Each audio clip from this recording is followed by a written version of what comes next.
All right, guys, real quick. So we did the giveaway last video that I announced on last Wednesday. But unfortunately, the two winners that I selected ended up being from outside the country, and they realized that the shipping for the stuff was going to cost pretty high. So I was able to give them just a cash offer on them, but we still need to give away I think I don't have them in here, I have them upstairs, but we still need to give away the 6.5 component speakers. So we're gonna do another drawing. I'm gonna select another name, but this time, I'm sorry if you're outside of the US, I can't continue sending people out money. I will have to select a winner for the merch and the speakers within the US so I can ship those out to you guys. So make sure you guys keep an eye out for that. I'm still gonna be selecting some winners. So if your name is still in there, you still have a chance. So with that being said, I'm gonna put the names right down here, or I'm just gonna overwrite the video clip of me selecting another name, which is gonna be this one and this one. And I will reach out to you guys, and if you're within the US, I will get those shipped out to you as soon as I can. If not, I'm sorry, I'm gonna have to move on to the next guy. Like I said, I just can't keep sending people out money if you're outside of the US. I should have mentioned that in the beginning. I'm sorry, this first giveaway, you learn from your mistakes. So with that being said, guys, let's get into this video. Thank you so much for watching.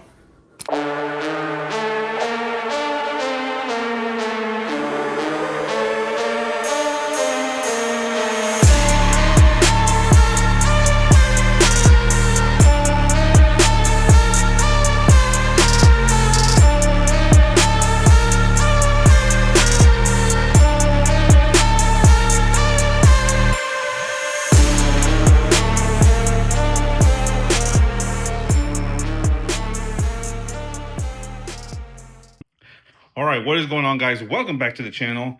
So now we're going to pick back up onto the interior of the OBS build, and I'm going to cut some brackets out to fit the jump seat in. I already got some angle iron and I got some bolts. So first thing is going to be is working on that center booster seat, center console deal, whatever you want to call it, and make a base for it, weld some bolts to it that will go through the floor, and then we'll just bolt that thing in. So this one should be the easy one, quote unquote. So hopefully we don't run into any issues. But yeah, I'm gonna get my bumper stand that's over there, make my little makeshift table, and just get to cutting some angle iron and seeing if we can't get these seat brackets welded, or at least the center console one welded in today. So to be honest, I don't know exactly how I'm gonna do it yet, aside from, like I said, making a rectangular base. So we're just gonna wing it and see how it comes out. So I'm gonna set you guys up and we'll go from there and see how this thing comes out. So let's go ahead and get started.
guys, so we got the center console in and bolted down. As you saw in the video, we have it all bolted in from the underside. I might end up changing it a little bit, maybe moving it forward depending on how the seats look once it's in riding position and it's got the back all the way up to the back of the cab. But for now, that's where it sits. Like I said, I might do a little bit of modification once we get the the outside bucket seats in. So gonna move on to now the driver's side, get it bolted down. I need to clean the threads out just a little bit, just to get some of this goo off from the sound deadening material, because it is making it a little bit difficult to get the threads in there. So once I get these bolted down, I will be able to mark down the other side where I need to make some brackets, kind of like what I did on here, to be able to bolt it down as well. So gonna do that real quick. So I'm thinking of doing kind of how I did on that bracket over there. My only concern is this side would be like bolted in from the top side, just like regular, because it's still threading into those two mounting positions. And on this side, I was thinking of possibly welding the bolt to this bracket and then doing how I did on the console, have it to where you bolt it from the inside, from the underside on the inside bracket. But don't know how much of a complicated process that's going to make it. I would like to have it to where it's just bolted in from up here. That way it's the same on both sides. But I'm not sure how intricate I'm gonna have to get to make the mounting plate for the inside bracket. So I'm gonna brainstorm here a little bit and see what route I'm gonna go with, and then I'll pick it up from there. So I'm gonna get this set up, clean it up, and then I'll pick it back up in a few seconds. All right, guys, so you can see here I have a wire connected to the positive and negative wire on the harness, and I'm going to use the positive and negative on this Milwaukee battery to power the seat to be able to move it forward and back. I need to cut the back end of the inside rail so I can flip it, and I'm also going to flip that nut that's right there, and I'm going to cut it right about here.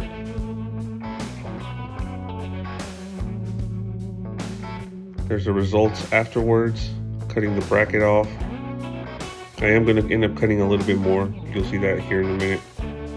But here's how I hook up the battery to the seat. And then I'm going to try to lift it up with one hand and show you guys that this does work. So there's the seat brackets moving one way. And then I'm going to also go ahead and cut just a little bit more off of this bracket on the inside, just to have a little bit more clearance to clear that little hump at the back of the cab, just like that.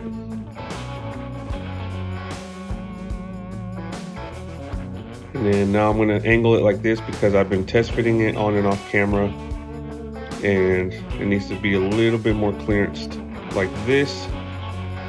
Had to go a little bit into the bolt because it's still hitting, but I was able to get it. And then once I had the seat in, this is where I marked my holes where the inside bracket's going to go. And you can see that's where it's been hitting the rear hump of the fuel, where I guess that fuel tank area would be. So I did have to smack that down a little bit with the hammer just to give it a little bit extra more clearance. But in the end, I was able to get it. So I'm bolting in the seat here, in and out one more time, just to double check.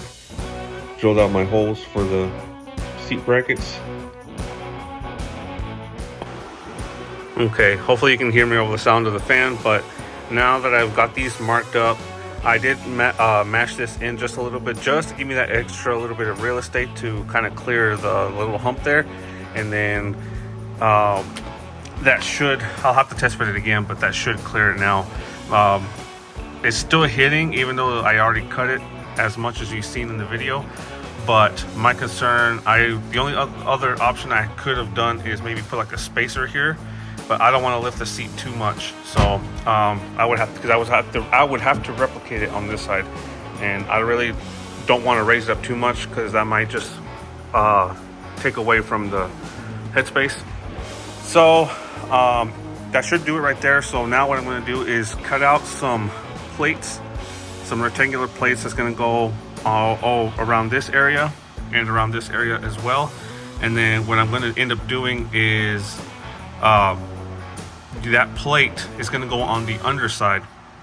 And what I'm going to do is drill 4 holes, smaller holes right here, to kind of weld that plate to, and essentially weld a nut to that plate, and then weld the plate to the back side on the underside of this floorboard. That way we can bolt it in from the top side. And then with that big plate, that will give us a more widespread load of clamping power to the floorboard. So it'll make it that much secure. But yeah, that's going to be the next process. And I'm going to cut out those plates, weld those nuts to those plates, and then test fit it one more time. I'll drill the holes, plug weld them in, and then we'll do a final test fit and see how they sit. So that is the game plan. All right, so gonna cut out some 1.5 inch wide plates. That's gonna go right in this square area for both sides. So I'm gonna be using 3/16 inch thick flat bar, 4 inches wide, so that's about the length I'm gonna get. So I'm gonna cut them into 1.5 inch strips to fit in between those brackets. And then once I get these cut out, I took the back inside to the truck and then marked the hole where the bolt is going to go through, because they're not going to be perfectly centered. So each bracket has its own place in the truck. So I don't remember exactly what drill bit size that I used, but it's just enough for that bolt right there on the table to go through.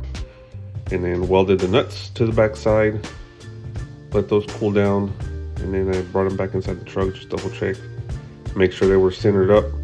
Took the bolt back out, cleaned the top side where I'm gonna have the plug welds.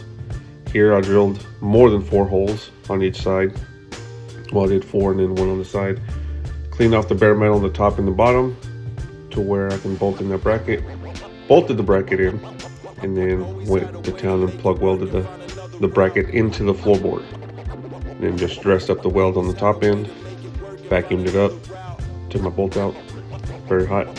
Cleaned it up just a little bit, but then repeated the same process in the back. Just cleaned it up as best as I could. This one was a little bit harder to get to from the underside because I couldn't hold the bracket up from underneath and then bolt it from the top side, but I was able to do it. Did the same thing, plugged the bracket in, cleaned my dressed my welds up, took my bolt back out, and this is pretty much your end result. So semi-factory, I guess you could say. But that's it.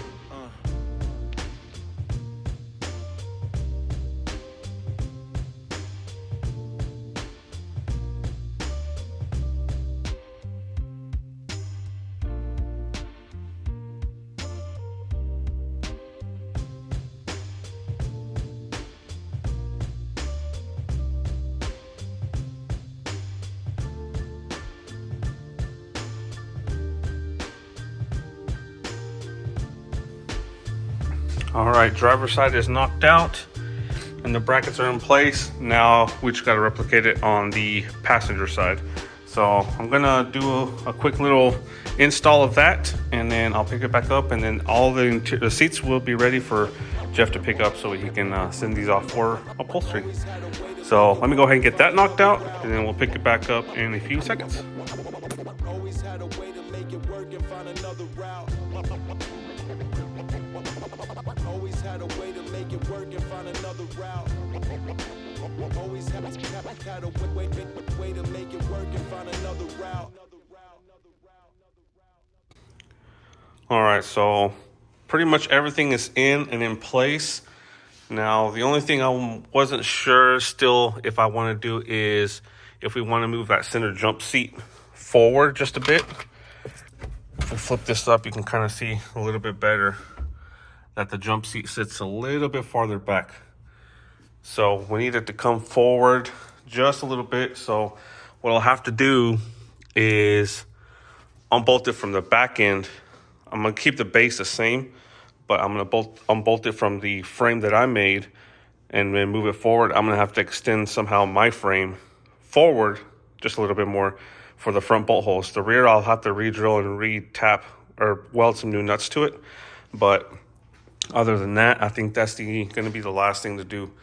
But unfortunately, in order to get it back out, well, actually, I got to take it out with the frame, so the seat frame. So I'm gonna have to go back up under there and loosen the 4 bolts that is holding it in the back, or on the underside, sorry. And then, let's see here, get my measure tape out. And then it looks like we're gonna have to move the jump seat maybe about 3 inches forward. That way it lines up with the bottom of the seats as well as kind of the back.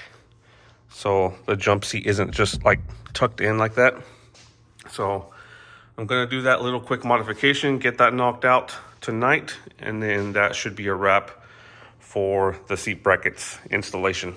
So let me go ahead and get that out, knocked out, and then I'll show you guys once I have it up here on my table and see what we're gonna have to change and modify, how we're gonna do it. So time to brainstorm.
Now, as you can see, the jump seat is now pretty much centered up with the front bucket seats and looks a lot better now, much more even.